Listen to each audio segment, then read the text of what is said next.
परिचय। बच्चों, क्या कोई बता सकता है कि यदि हम एक कटोरे में पेट्रोल भरकर एक कमरे में रख दें तो क्या होगा? पेट्रोल वाष्पित हो जाएगा सर। सही कहा तुमने। आप देखते हैं कि पेट्रोल द्वारा उत्पन्न ऊर्जा वातावरण में वाष्पित हो जाती है, परंतु उस रूप में जो कि प्रयोज्य नहीं है। तथापि अगर वही पेट्रोल हम अपनी बाइक में प्रयोग करते हैं तो वह ऊर्जा के उपयोगी स्रोत में परिवर्तित हो जाता है। बच्चों, इस अध्याय में हम ऊर्जा के पारंपरिक एवं गैर पारंपरिक स्रोतों तथा पर्यावरण पर उनके प्रभाव के संबंध में जानेंगे।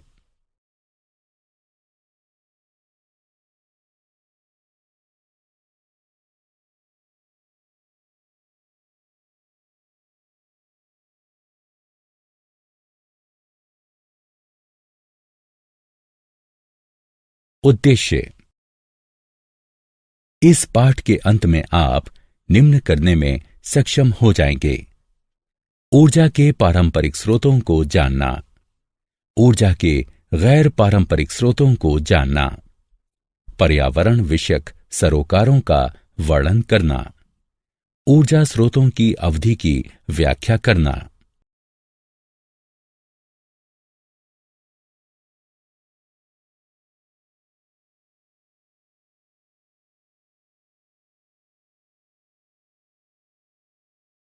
ऊर्जा का एक उत्तम स्रोत।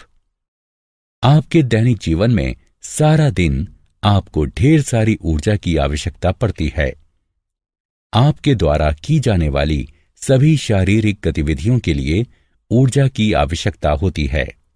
साथ ही यह ऊर्जा उस स्रोत से प्राप्त होती है जो कि आपको कोई भी क्रियाकलाप करने हेतु वांछित ऊर्जा देता है। आपको ये बात ध्यान में रखनी चाहिए कि ऊर्जा का कोई भी उत्तम स्रोत बड़े परिमाण वाला कार्य करने में सहायक होना चाहिए, सरलता से उपलब्ध होना चाहिए, सरलतापूर्वक भंडारण योग्य तथा परिवहन योग्य होना चाहिए, सस्ता होना चाहिए। ऊर्जा के पारंपरिक स्रोत। जीवाश्मी ईंधन। जीवाश्मी ईंधन प्राकृतिक प्रक्रियाओं द्वारा उत्पन्न होते हैं। उनमें कार्बन की प्रतिशतता अत्यधिक होती है। ये ऊर्जा के अनवीकरणीय स्रोत हैं, क्योंकि इन्हें बनने में लाखों वर्ष लगते हैं। इस प्रकार के ईंधन के भंडार चिंताजनक रूप से घटते जा रहे हैं।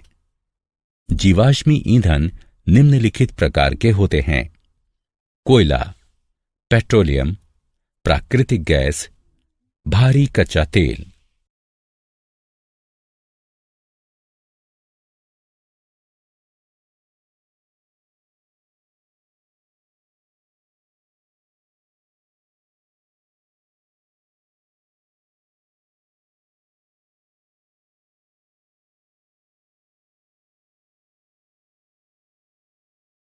ऊर्जा के पारंपरिक स्रोत। तापीय विद्युत संयंत्र। तापीय विद्युत संयंत्र एक उद्योग है जहां वाष्प के द्वारा ऊर्जा का उत्पादन किया जाता है। यहां पानी को गर्म किया जाता है और फिर उसे वाष्प में परिवर्तित किया जाता है। यह बारी बारी से एक वाष्प टरबाइन को घुमाती है जो कि एक विद्युत जनित्र को संचालित करता है।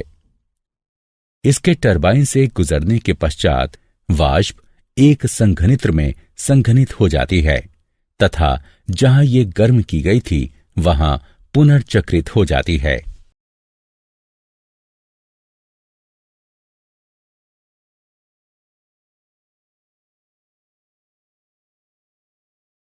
ऊर्जा के पारंपरिक स्रोत। जल विद्युत संयंत्र। जल विद्युत संयंत्र गिरते जल की ऊर्जा से विद्युत उत्पादन करते हैं। जल विद्युत संयंत्र ऊर्जा का नवीकरणीय स्रोत है। जल विद्युत के निम्न लाभ हैं। जल विद्युत सस्ती होती है। जल विद्युत आपूर्ति औद्योगिक उपयोग के लिए सर्वाधिक अनुकूल है। इसमें चूंकि किसी भी प्रकार का जीवाश्म ईंधन नहीं चलता, अतः यह कार्बन डाइऑक्साइड नहीं बनाती। क्या आप जानते हैं, जलने वाला जीवाश्म ईंधन प्रति वर्ष लगभग 21.3 बिलियन टन यानी 21.3 गीगा टन कार्बन डाइऑक्साइड यानी CO2 उत्सर्जित करता है। प्राकृतिक प्रक्रियाएं इसकी केवल आधी मात्रा ही सोख पाती हैं। जैसा कि आप देख सकते हैं, वातावरणीय कार्बन में प्रतिवर्ष 10.65 बिलियन टन की वृद्धि हो जाती है।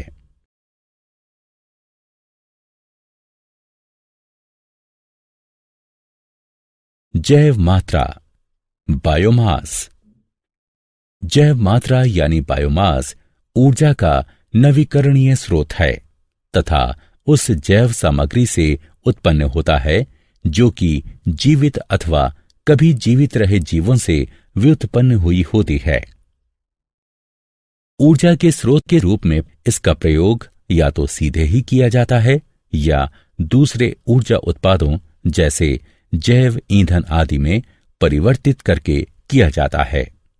उदाहरणार्थ, वन अपशिष्ट जैसे मृत वृक्ष, शाखाएं, वृक्षों के ठूंठ, प्रांगण कतरने, लकड़ी की छिपटियां एवं शहरी ठोस अपशिष्ट आदि। जैव मात्रा यानी बायोमास में पादप एवं वे जंतु उत्पाद भी सम्मिलित हैं जिन्हें तंतुओं अथवा अन्य औद्योगिक रसायनों में परिवर्तित किया जा सकता है। पवन ऊर्जा।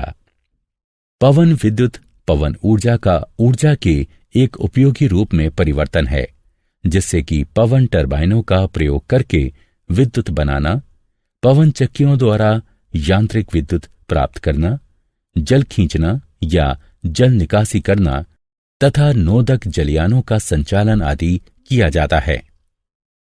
एक विशाल पवन ऊर्जा फार्म सैकड़ों एकल पवन टरबाइनों पर आधारित होता है, जो कि विद्युत शक्ति पारगमन संजाल से जुड़े होते हैं। समुद्रगामी पवन फार्म की अपेक्षा अधिक बारंबारता के साथ शक्तिशाली पवनों का प्रयोग करते हैं। भूपटल पर उनका दृश्य प्रभाव कम होता है, परंतु निर्माण लागत अपेक्षाकृत अधिक होती है। छोटी तटवर्ती पवन सुविधाएं अलग थलग स्थानों को विद्युत उपलब्ध कराती हैं और जनोपयोगी सुविधाएं देने वाली कंपनियां छोटे घरेलू पवन टरबाइनों द्वारा उत्पादित अतिरिक्त विद्युत की उत्तरोत्तर पुनर्खरीद करती हैं। क्या आप जानते हैं, सभी विशाल टरबाइनों में एक जैसा ही डिजाइन एक क्षैतिज अक्ष पवन टरबाइन 3 ब्लेडों वाले प्रतिवात रोटर के साथ होता है, जो कि एक लंबे नलीदार टावर की चोटी पर एक नसेल से जुड़ा होता है। किसी पवन फार्म में एकल टरबाइनें एक मध्यम वोल्टीय विद्युत संग्रह प्रणाली एवं संचार तंत्र से परस्पर संबंध होती हैं। एक उपकेंद्र पर यह मध्यम वोल्टीय विद्युत धारा उच्च वोल्टीय विद्युत पारेषण प्रणाली से जुड़कर ट्रांसफार्मर की सहायता से वोल्टेज में वृद्धि कर लेती हैं। ऊर्जा के वैकल्पिक स्रोत। जैसे जैसे हम उन्नति करते गए, हमारी दैनिक जीवन की गतिविधियां भी परिवर्तित होती गईं। अब हमारा अधिकांश कार्य मशीनों द्वारा होता है। इस कारण हमें ऊर्जा के वैकल्पिक स्रोत ढूंढने की आवश्यकता पड़ती है, क्योंकि हमारे प्राकृतिक स्रोत हमारी मशीनों के लिए ऊर्जा उपलब्ध कराने के लिए पर्याप्त नहीं हैं। उदाहरणों में सम्मिलित हैं सौर ऊर्जा, समुद्र से प्राप्त ऊर्जा, भूतापीय ऊर्जा, आणविक ऊर्जा।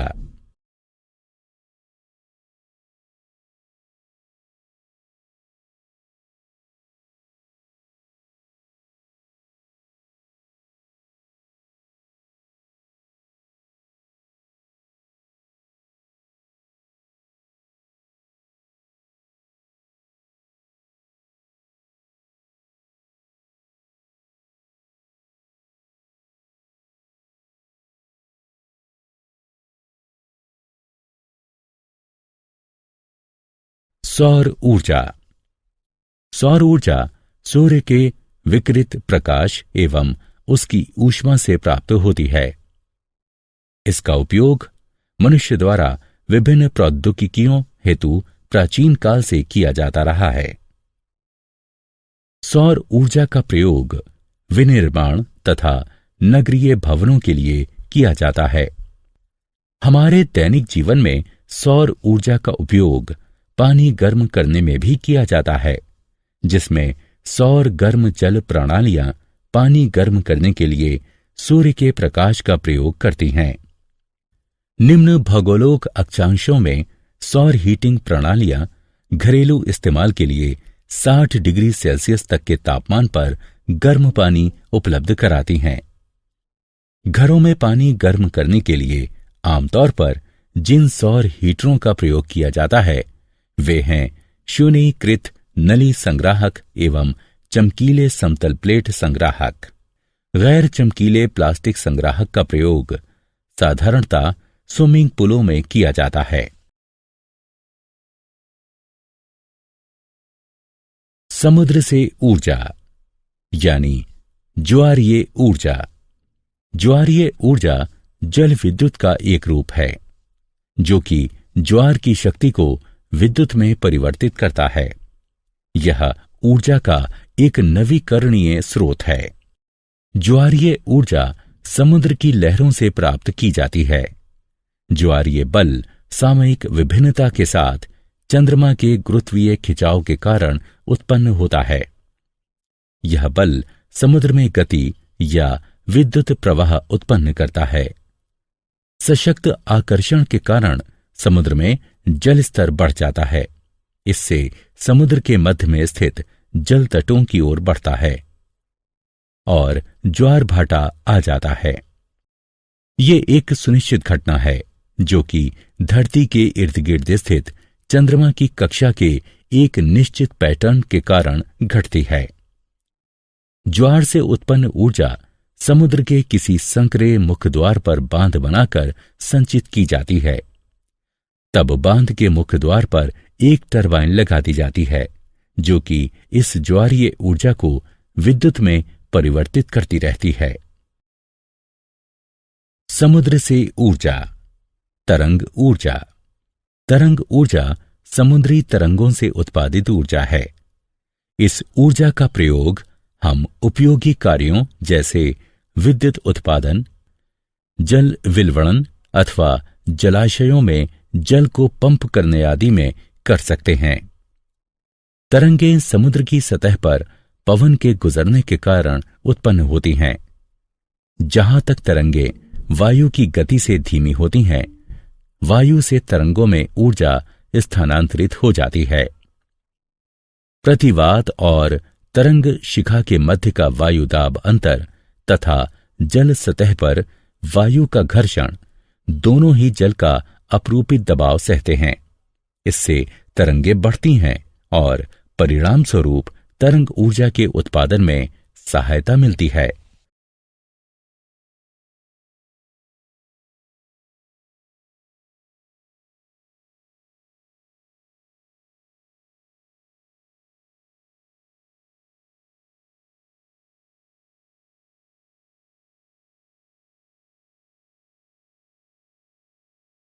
समुद्र से ऊर्जा। महासागरीय तापीय ऊर्जा। महासागरीय तापीय ऊर्जा अपेक्षाकृत ठंडे गहरे पृष्ठ एवं अपेक्षाकृत गर्म उथले पृष्ठ वाले जल के तापमानीय अंतर का प्रयोग एक हीट इंजन को चलाने में करती है और ऊर्जा का एक उपयोगी रूप मुख्यतः विद्युत उत्पादित करती है। बहुत अधिक तापमानीय अंतर के साथ चलाए जाने पर हीट इंजन अधिक कार्यक्षमता एवं शक्ति प्रदान करता है। महासागरों में पृष्ठ तथा गहरे जल का तापमानीय अंतर उष्ण कटिबंधीय क्षेत्रों में सर्वाधिक होता है, जबकि अन्य क्षेत्रों में 20 से 25 डिग्री सेल्सियस के मध्य रहता है। जब पृष्ठीय जल पर्याप्त रूप से गर्म हो जाता है तब उसे वाष्पशील तरल पदार्थ अमोनिया को गर्म करने के लिए प्रयोग में लाया जाता है। फिर अमोनिया की वाष्प एक टरबाइन को चलाने के काम में लाई जाती है। उसके पश्चात सागर की गहराई से ठंडा जल खींचा जाता है और अमोनिया की वाष्प को पुनः तरल रूप में संघनित करने के काम में लाया जाता है।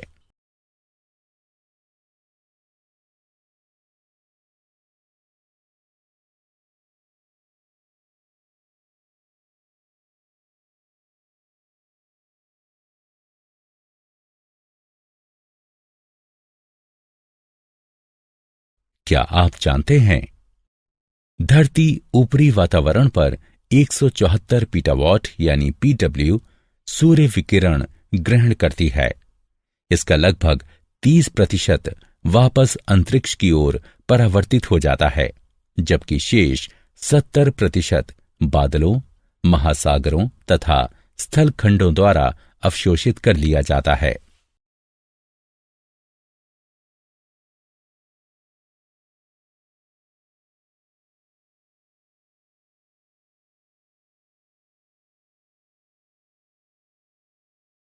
भूतापीय ऊर्जा। भूतापीय ऊर्जा एक ऐसी तापीय ऊर्जा है जो भूमि के अंदर उत्पन्न एवं संचित होती है। पिघली चट्टानें भूपर्पटी के गहरे गर्म क्षेत्रों में बनती हैं।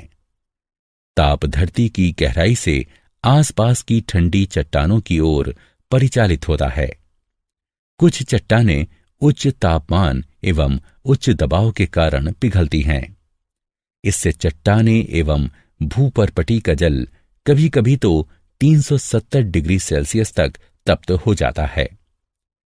भूतापीय ऊर्जा का उपयोग गर्म झरनों एवं अंतरिक्ष तापन में किया जाता है। नाभिकीय ऊर्जा। नाभिकीय ऊर्जा ताप एवं विद्युत के उत्पादन के लिए अनवरत नाभिकीय विखंडन का उपयोग करती है। यह ऊर्जा का चिरस्थायी स्रोत है जो कि कार्बन उत्सर्जनों को घटाता है। नाभिकीय ऊर्जा एक प्रक्रिया द्वारा उत्पन्न होती है जिसे नाभिकीय विखंडन कहते हैं।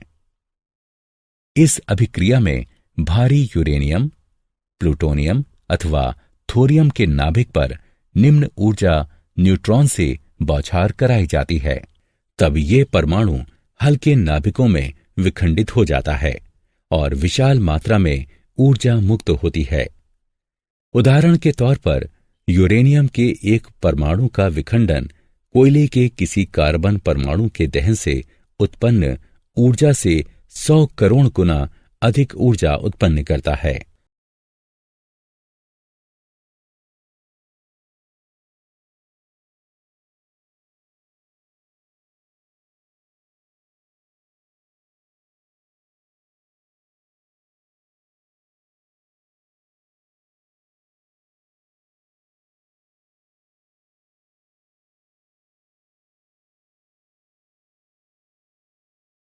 पर्यावरण विषयक सरोकार। ऊर्जा के किसी भी स्रोत का प्रयोग हमारे आसपास के पर्यावरण को प्रभावित करता है।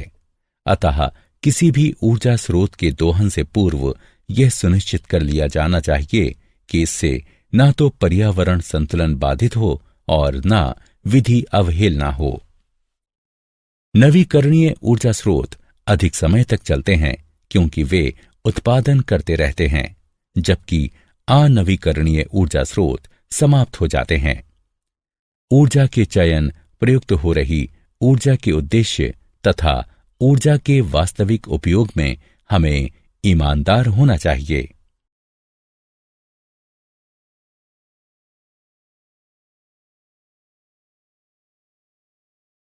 सारांश।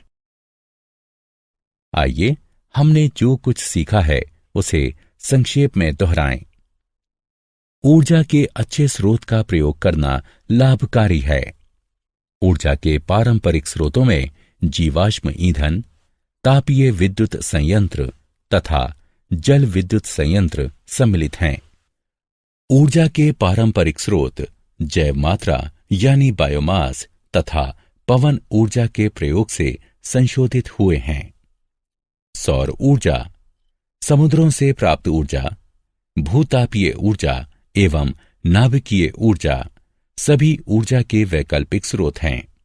ऊर्जा के नवीकरणीय स्रोत अधिक समय तक बने रहते हैं। हमें ऊर्जा के चयन, प्रयुक्त हो रही ऊर्जा के उद्देश्य तथा ऊर्जा के वास्तविक उपयोग में ईमानदार होना चाहिए, ताकि हमारे आसपास का पर्यावरण प्रभावित न हो।